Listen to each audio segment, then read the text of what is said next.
मित्रांनो, आपण परिसर अभ्यास भाग 2 या विषयामधील एका घटकाची जी आपण अवतीभोवती दैनंदिन जीवनामध्ये वेगवेगळ्या प्रकारे अनुभव घेतो अशा दिवस रात्र किंवा आपले ग्रह तारे किंवा रात्री आकाशामध्ये अचानक होणारे बदल, आजूबाजूला ऋतूमध्ये होणारे बदल, त्या सगळ्या ज्या गोष्टी आहेत त्या गोष्टी का घडतात नेहमी आपल्याला प्रश्न पडत असेल की रात्रीच अंधार का पडतो, पुन्हा दुसऱ्या दिवशी सकाळी उजेड का पडतो, किंवा यापेक्षा आणखी काही वेगवेगळे प्रश्न जे तुम्हाला अवकाशातील वेगवेगळ्या घटनांसंदर्भात असे वाटत असेल की ते वेगळे आहे आणि ते असं का होतं, असे काही प्रश्न आहेत का तुमच्या मनामध्ये जे खगोलीय गोष्टीविषयी किंवा आकाशात रात्री चांदण्या पाहिल्यानंतर तुम्हाला पडतात, असे एक दोन प्रश्न सांगा बरं. तुम्हाला काय प्रश्न पडतो त्याचं उत्तर तुम्हाला अजून सापडलेलं नाही किंवा तुम्ही मिळवण्याचा प्रयत्न करता, सांगा बरं. हा सांग. रात्री तारे चमचमत का? हां, जे रात्री आकाशाकडे पाहिल्यानंतर रात्री आकाशात तारे चमकलेले दिसतात ते दिवसा कुठे जातात, मग दिवसा ते रात्री चमकतात तर ते दिवसा का चमकत नाही, असा प्रश्न. छान प्रश्न सांगितला, तू सांग. जे तारे चमकतात ते ग्रह असतात की तारे? छान प्रश्न सांगितलाय. तर जे चमकतात ते तारेच असतात की ग्रह असतात की आणखी काही वेगळ्या गोष्टी असतात, तर असे बरेचसे प्रश्न आपल्याला नेहमी पडतात. पण नेहमी चमकणाऱ्या गोष्टी तारेच असतील असं काही. रात्री आपल्याला आकाशात चमकणारा विमानाचा लाईट सुद्धा असू शकतो, एखादा तारा असू शकतो, किंवा त्याचबरोबर अशी काही अवकाशीय गोष्टी आहेत ज्या रात्री आकाशामध्ये चमकतात. तर ह्या सगळ्या गोष्टींची उत्तरं मिळवण्यासाठी आपला आजचा जो घटक आहे आकाशगंगा आणि सूर्यमाला आणि त्यामध्ये असलेली आपली पृथ्वी, तर त्या गोष्टीविषयी आज आपण माहिती करून घेणार आहोत. ही आहे आपली सूर्यमाला.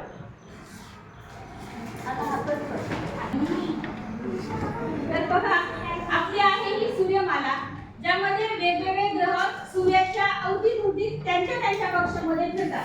आता या ठिकाणी असलेले हे सगळे ग्रह दिसतात ते त्यांची कक्षा ठरलेली आहे. ज्याला जसं वाटेल ते तशा पद्धतीने फिरू शकत नाही. आणि जर असं कधी झालं असतं की बुध हा जो ग्रह सूर्याच्या एकदम जवळ आहे, त्याला वाटलं मी लंबगोलाकार फिरण्याआधी मी गोलाकार फिरेन किंवा मध्येच कुठेतरी जाईल, तर काय होईल, ह्या सगळ्या ग्रहांची फिरण्याची कक्षा बदलून ते एकमेकांवर आदळतील आणि त्यामुळे काय होणार आहे, जी काही आपले अस्तित्व आहे तारांगण अवकाशामध्ये वेगवेगळ्या सूर्यमालेबरोबर वेगवेगळ्या आकाशगंगा आहेत यांचं अस्तित्व राहणार नाही. तर परिभ्रमण आणि परिवलन ह्या दोन गोष्टी आहेत. याचं काहीतरी कारण आहे. हा आपला जो सूर्यग्रह या ठिकाणी दिसतोय त्या ठिकाणी पहिल्या सूर्याच्या शेजारी असलेला ग्रह आहे हा बुध ग्रह. त्याची कक्षा सूर्याच्या शेजारची जी आहे ती त्याच पद्धतीने नेहमी राहणारे, त्याच्यामध्ये कधीही बदल होत नाही आणि त्याच्यामुळे जे ग्रह त्यांच्या कक्षेमध्ये नेहमी आपल्याला फिरताना दिसत असतात. बुध नंतर दुसरा ग्रह असतो कोणता, शुक्र.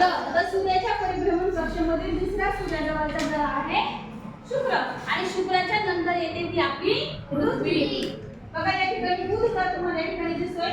सूर्याच्या सगळ्यात जवळचा तारा पहिला ग्रह आहे बुध आणि बुध नंतर येतोय शुक्र आणि शुक्रानंतर आपली पृथ्वी या ठिकाणी येते. आणि पृथ्वीची सूर्याभोवती फिरण्याची दिशा, त्याची परिभ्रमण कक्षा आणि परिवलन कक्षा या दोन-तीन गोष्टी आपण पाहणार आहोत. आणि या गोष्टीमुळे आपल्याला काय कळतंय, या ऋतुनिर्मिती किंवा दिवस रात्र ह्या ज्या गोष्टी आहेत त्या आपल्या अवतीभोवती नेहमी घडत असतात.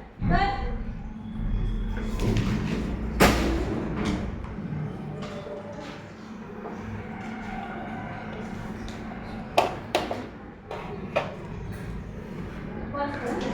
ही आहे आपली पृथ्वी.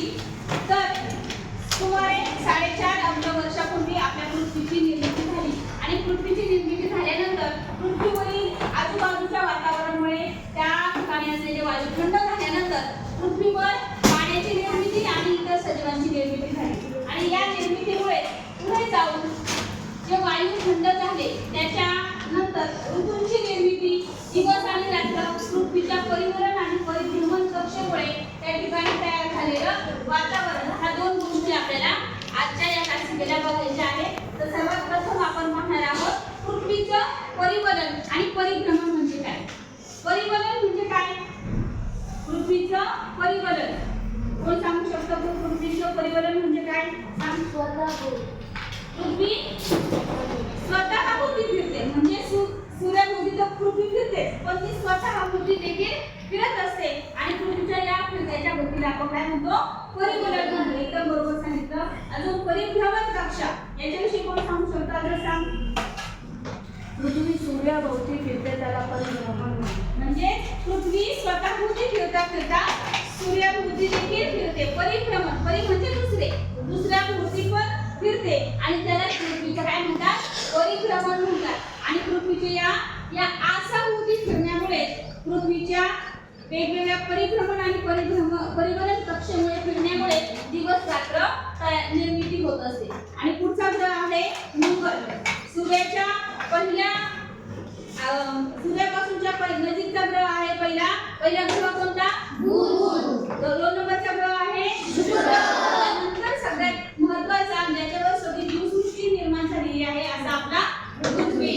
आणि त्यानंतर पुढचे जे ग्रह आहेत ते आपण क्रमाने बघणार आहोत. त्या अगोदर पृथ्वीवर असलेलं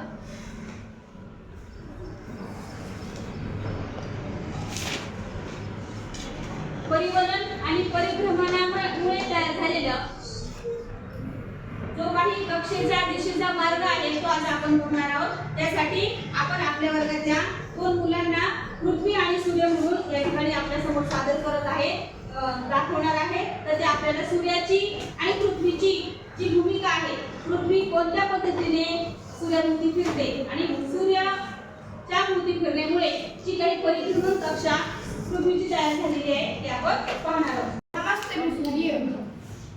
या ठिकाणी पृथ्वी परिवलनाबरोबर परिभ्रमण करत आहे, म्हणजेच ती सूर्याभोवती फिरत आहे. स्वतःभोवती फिरता फिरता पृथ्वी सूर्याभोवती फिरते आणि त्याचमुळे ऋतू निर्मिती आणि वर्षाचा शेवट ह्या बऱ्याचशा गोष्टी होत असतात. आपण दिवस आणि रात्र वेगवेगळ्या ऋतूंचा अनुभव करतो. त्यानंतरचा पुढचा ग्रह आहे मंगळ, जो पृथ्वीपासून सगळ्यात जवळचा आहे आणि आपण त्याच्याविषयी माहिती बघूया. चंद्र असून इतर चंद्रांप्रमाणे त्यांचा आकार गोलाकार नसून थोडा वेगळा आहे. मंगळाला परिभ्रमणासाठी 24 तास 36 मिनिटं वेळ लागतो, तर परिभ्रमणासाठी 687 दिवस. सूर्यमालेतील 5वा ग्रह गुरु हा असून तो सर्वात मोठा ग्रह आहे. बुध, शुक्र, पृथ्वी, मंगळ. गुरु हा सूर्यमालेतील सगळ्यात मोठा असा ग्रह आहे. शेजारी आहे, महत्त्वाचं आपण या ठिकाणी लक्षात ठेवायचं. यामुळे गुरुचा आतला भाग हा द्रवून लोखंडाचा असून बाहेरच्या भागात वायूचे दाट ढग आहे. या ढगांमुळे गुरुवर काळे पट्टे दिसतात. गुरुच्या प्रचंड आकाराप्रमाणे त्याचा गुरुत्वाकर्षण इतके प्रचंड असून स्वतःभोवती फिरण्याचा वेगही प्रचंड आहे. त्याला परिभ्रमणासाठी 9 तास 50 मिनिटे वेळ लागतो. हा महत्त्वाचा पॉईंट या ठिकाणी आपण लिहून घ्यायचंय. गुरुला परिवलन म्हणजे काय? त्याचं स्वतःभोवती फिरणं. त्यानंतर परिभ्रमण म्हणजे त्याला जवळजवळ 12 वर्ष लागतात. जसं पृथ्वीला सूर्याभोवती फिरण्यासाठी 1 वर्षाचा कालावधी लागतो, परिभ्रमण म्हणजे सूर्याभोवती फिरते. लिहून घ्यायचंय. सूर्याभोवती फिरायला मंगळाला किती दिवस लागतात? 12 वर्ष. परिभ्रमणासाठी त्याला 12 वर्ष आणि परिवलनासाठी 9 तास लागतात. 9 तास 50 मिनिटे. आणि आता एक महत्त्वाचा आणखी एक प्रश्न मला असं तुम्हाला विचारायचा आहे की आपण जे सगळे ग्रह तारे इतर खगोलशास्त्रीय वेगवेगळ्या गोष्टी त्या घटना अनुभवतो आहोत, पण त्याचबरोबर त्या घटना आपल्याला समजण्यासाठी महत्त्वपूर्ण ठरलेल्या गोष्टी म्हणजे अवकाश संशोधन संस्था. तुम्हाला सांगता येईल का अवकाश संशोधन संस्था भारतासाठी कुठे आहे? आपल्या भारताची अवकाश संशोधन संस्था याच्याविषयी तुम्हाला माहिती सांगता येईल का? कोण सांगतं? अवकाश संशोधन संस्था कुठे आहे आपल्या भारताची? देवराज? सूर्यमाला कुठे? नासा आपल्या भारताची आहे का? अमेरिकेमध्ये नासा ही संस्था आहे जी अवकाश संशोधनासाठी कार्य करते, परंतु भारतामध्ये कुठली आहे? इस्रो, जो अवकाश संशोधनासाठी कार्य केलेले वेगवेगळे उपग्रह आहेत. मंगळयान मागे आपण चंद्रयान सोडलं, त्यानंतर त्या अगोदर मंगळयान देखील आपण वेगवेगळ्या संशोधनासाठी मंगळावर पाठवलेलं होतं. तर हे मंगळयान तयार करण्याचं काम सुद्धा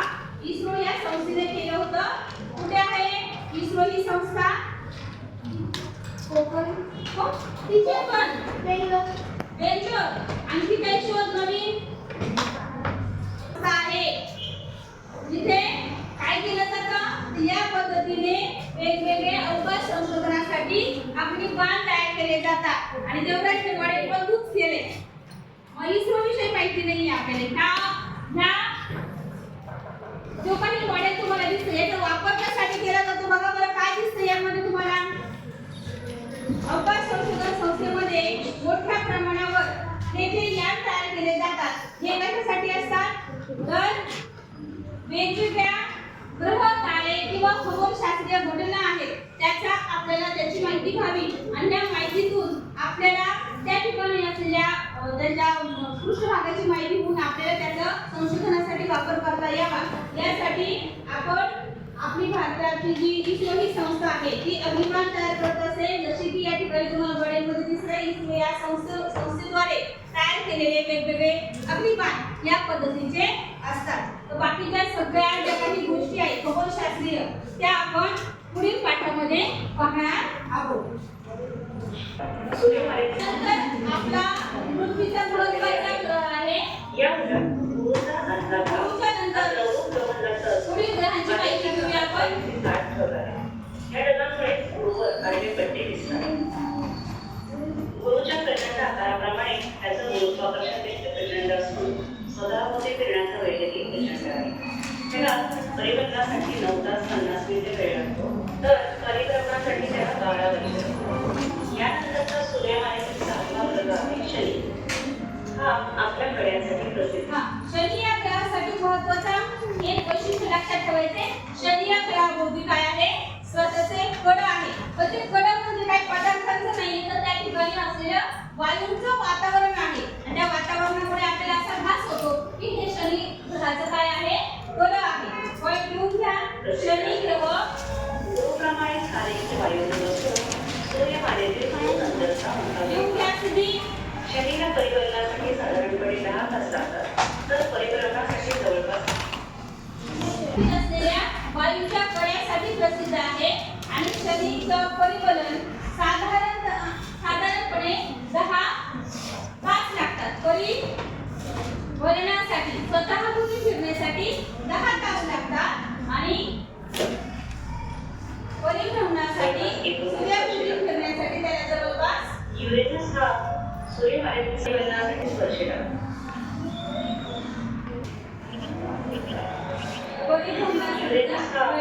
सूर्यमालेतील 7वा ग्रह असून ही कडी पृथ्वीतून दिसत नाही. या ग्रहाचं वैशिष्ट्य म्हणजे तो स्वतःभोवती फिरताना पूर्वेकडून पश्चिमेकडे फिरतो पण सूर्याभोवती फिरताना मात्र स्वतःभोवती फिरताना महत्त्वाचा पॉईंट आहे. हा स्वतःभोवती फिरताना पूर्वेकडून पश्चिमेकडे फिरतो मात्र परिभ्रमण करताना पश्चिमेकडून पूर्वेकडे फिरतो. दोन वेगवेगळ्या कक्षा आहेत. स्वतःभोवती फिरणे आणि परिभ्रमणासाठी पश्चिमेकडून पूर्वेकडे फिरणे. त्यानंतर पुढचा ग्रह ही कडी दुर्बिणीतून दिसत नाही. या ग्रहाचं वैशिष्ट्य म्हणजे तो स्वतःभोवती फिरताना पूर्वेकडून पश्चिमेकडे फिरतो पण सूर्याभोवती फिरताना मात्र पश्चिमेकडून पूर्वेकडे फिरतो. युरेनसला परिभ्रमणासाठी 16 तास लागतात तर परिभ्रमणासाठी 84 वर्षे लागतात. यानंतर सूर्यमालेतील सर्वात शेवटचा म्हणजे 7वा ग्रह आहे नेपच्यून. या ग्रहाला शेवटचा महत्त्वाचा ग्रह नेपच्यून आणि त्याच्याही नंतरचा जो ग्रह होता त्याचं नाव सांगता येईल तुम्हाला? होता प्लुटो. बरोबर, एकदम बरोबर. प्लुटो हा ग्रह आपल्या सूर्यमालेतील कितवा ग्रह होता? 9वा. मात्र काही दिवसापूर्वी काही वर्षांपूर्वी आपण प्लुटो या ग्रहाची मान्यता जी काही जागतिक अवकाश संशोधन संस्था आहे त्यांनी रद्द केली आहे. पुन्हा सांगता येईल का प्लुटो या ग्रहाला ग्रहाची मान्यता का बरं रद्द केली? काय हा प्रश्न तुम्हाला शोधून या म्हटले होते. आठवतंय? तुम्ही विचार केला का असं झाले असेल? काही दिवस आपण त्याला ग्रह म्हटलं आणि आता आपण त्याला ग्रह आहे असं म्हणत नाही. तो काय आहे? एक लघु ग्रह म्हणून त्याला मान्यता दिली. ग्रह म्हणून त्याला आपण मान्यता देत नाही कारण जागतिक संशोधन संस्था जी आहे अवकाश संशोधन संस्था त्यांनी त्याला ग्रहाचा दर्जा दिलेला नाही. कारण काय सांगता येईल? कारण त्यांनी जे काही मानकं ठरवली जे निकष ठरवलेले आहेत ग्रहाची एक विशिष्ट दिशा असते त्याच ग्रहाच्या कक्षेमधून ग्रह फिरत असतात. जसे की पृथ्वीची दिशा कशी आहे, कक्षा कशी आहे, लंबवर्तुळाकार. पण त्या प्लुटो या ग्रहाची जी कक्षा होती ती अनियमित होती आणि त्याच्यामुळे त्याची ग्रहाची मान्यता रद्द करण्यात आली आहे. आणि आता हा कधीपासून बदल झाला सांगता येईल ते वर्ष? लिहून घ्या बरं.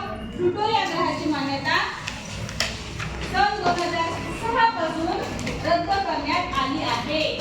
आल्याच्या आकाराची आहे, परंतु तुम्हाला आपल्या सूर्यमालेतील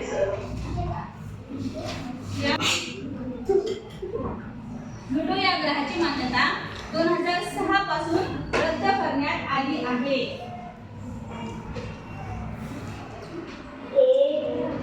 रद्द करण्यात आली आहे. आता या संपूर्ण घटकामध्ये फक्त आपण ग्रह ताऱ्यांविषयी आणि सूर्याभोवती असलेल्या वेगवेगळ्या ग्रहांविषयी माहिती घेतली. तर पहिल्यांदा मला फक्त हे ग्रह क्रमाने कोण सांगू शकतो सांगा बरं? क्रमाने सांगायचे. सूर्याभोवती असलेले हे सगळे जे ग्रह आपण आज पाहिले त्यांची नावं क्रमाने सांगायचे. मुलींमध्ये कुणीतरी सांगायचे की प्रयत्न करा. शुक्र, पृथ्वी, मंगळ, गुरु, शनी. पाहून नाही सांगायचे. हे सांगू? बुध, शुक्र, पृथ्वी, मंगळ, गुरु, शनी, युरेनस, नेपच्यून. Very good. बुध, शुक्र हे दोन ग्रह काय आहे?